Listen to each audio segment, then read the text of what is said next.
పటాస్ షోలో ప్రవీణ్తో కలిసి స్కిట్లు చేస్తూ పాపులర్ అయ్యారు పైమా. ఆ తర్వాత జబర్దస్త్లో ఎంట్రీ ఇచ్చి లేడీ కమెడియన్గా సత్తా చాటింది. ఈ ఫేమ్తో బిగ్ బాస్లోనూ ఎంట్రీ ఇచ్చి మరింత పాపులర్ అయ్యింది. అయితే పైమాతో ప్రవీణ్ క్లోజ్గా ఉండటంతో వీరిద్దరు ప్రేమలో ఉన్నారని, త్వరలోనే పెళ్లి చేసుకోబోతున్నట్లుగా వార్తలు వచ్చాయి. కానీ పైమా పటాస్ ప్రవీణ్ కంటే ముందే బాయ్ ఫ్రెండ్ ఉన్నాడు. అతని పేరు కూడా ప్రవీణ్ కావడంతో జనాలు కన్ఫ్యూజ్ అయ్యారు. ప్రవీణ్ తన జీవితంలోకి వచ్చాక పటాస్ ప్రవీణ్తో దూరం పెరిగిందని, అతనితో వీడియోలు కూడా చేయడం లేదని టాక్ నడిచింది. దీనికి ఫైమా ఇప్పటికప్పుడు చెక్ పెడుతూనే వచ్చింది.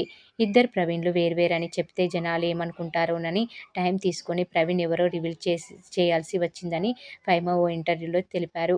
ప్రవీణ్ నేను అంత పెద్ద సెలబ్రిటీలం కూడా కాదు. మాకు పెద్ద పేమెంట్స్ కూడా రావు.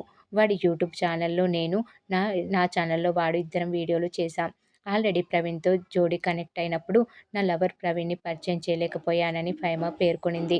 ఫైమా జబర్దస్త్, శ్రీదేవి డ్రామా కంపెనీలతో పాటు ప్రైవేట్ ఈవెంట్లతో సెలబ్రిటీగా ఎంజాయ్ చేస్తుంది. ప్రవీణ్ కూడా జబర్దస్త్, ఇతర కార్యక్రమాలతో సత్తా చాటుతున్నాడు. ఇద్దరి మధ్య గతంలో ఉన్నంత రేపో ఉండటం లేదని నెటిజన్లు పలుమార్లు కామెంట్లు పెట్టారు కూడా. ఎవరి జీవితంలో వాళ్ళు బిజీ అయ్యామని ఫైమా దీనికి వివరణ ఇచ్చింది. ఇక ఫైమా తన ప్రియుడు ప్రవీణ్ను పెళ్లాడే పనిలో ఉంది. అయితే ప్రస్తుతానికి కెరియర్ పైనే ఫోకస్ పెట్టినట్లు తెలిపింది. అయితే ప్రవీణ్ మాత్రం త్వరలో పెళ్లిపీటలెక్కనున్నాడు.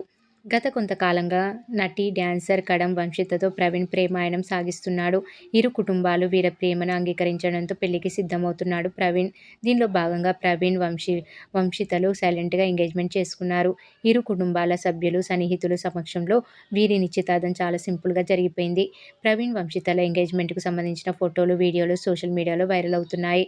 వీరిద్దరికీ జబర్దస్త్ జడ్జి ఇంద్రజ, యాంకర్ రష్మి గౌతమ్, నటుడు మహేందర్, సత్యశ్రీ, షబానా పాటు పలువురు బుల్లితెర ప్రముఖులు విషెస్ తెలియజేస్తున్నారు. మరి ప్రవీణ్ ఎంగేజ్మెంట్పై ఫైమా ఎలా స్పందిస్తుందో వేచి చూడాలి. ఈ వీడియో కనుక మీకు నచ్చినట్లయితే లైక్ చేయండి, షేర్ చేయండి, సబ్స్క్రైబ్ చేయడం మాత్రం మర్చిపోకండి. Please subscribe.